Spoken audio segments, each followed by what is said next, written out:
အားလုံးပဲမင်္ဂလာပါเนาะအခုဒါကကျွန်တော် iPhone 12 mini နဲ့ကျွန်တော် webcam အဖြစ်အသုံးပြုပြီးတော့ဒါလေးကို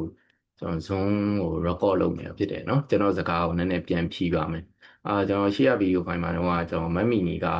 iPhone 12 mini နဲ့ချိတ်လို့မရဘူးလို့ကျွန်တော်ပြောခဲ့တယ်အဲ့ဒီစကားအတွက်ကျွန်တော်မှားယွင်းမှုအတွက်ကျွန်တော်တောင်းပန်ပါတယ်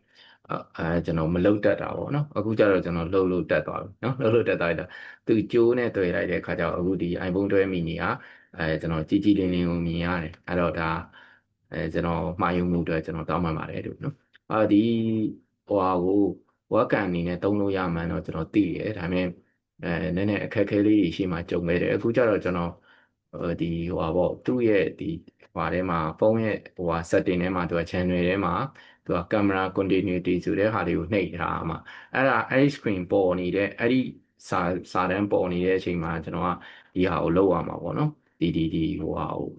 ဒီလိုမျိုးကျွန်တော် zone နဲ့တိုက်ရိုက်တွေ့ရမှာပထမတော့ owning ခွန်နေမယ်owning ခွန်နေမယ်တော့အတွေ့အကြုံအသစ်လည်းရတာပေါ့လေ owning ခွန်နေအခုတော့အဆင်ပြေသွားပြီအဆင်ပြေသွားပြီတော့အခုဒီမှာဆိုလို့ရှိရင်ကျွန်တော်အရင်အားထက်ဆိုင် webcam ထက်ဆိုင်တော်တော်လေးကြည်ကြည်နေနေတွေ့ရမှာဖြစ်ပါတယ်အဲ့တော့ဒါလေးကတော့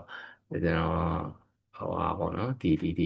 Apple ecosystem လေးတစ်ခုကိုကျွန်တော်စတင်ပြီးတော့စမ်းသပ်အသုံးပြုတာဖြစ်တယ်တခုပဲဆိုတော့သူ့ရဲ့ဒီ audio ကကြတော့အခုသူက K9 နဲ့ကျွန်တော်ဟိုဟာလောက်ထားတယ် K9 ဆိုတော့ကျွန်တော်ဒီဘူဟာ K9 နဲ့ကျွန်တော်ဟိုဟာလောက်ထားတယ်အတန်အောင်သွင်းထားတယ်အဲ့ကကြတော့ကင်မရာကတော့12 mini ဟိုဟာကတော့ microphone အေးပေါ့ speaker ကတော့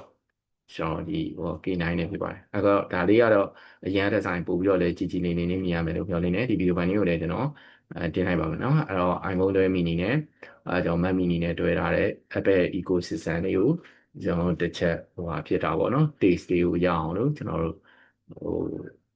ဒီဗီဒီယိုပိုင်းလေးကိုတင်ပြမှာဖြစ်ပါတယ်အားလုံးပဲကျေးဇူးတင်ပါတယ်เนาะကျွန်တော်တဖြည်းဖြည်းနဲ့တော့ Apple ecosystem လေးကိုတဖြည်းဖြည်းနဲ့တော့အသုံးပြုတက်လာပြီဖြစ်ပါတယ်ကျေးဇူးပါ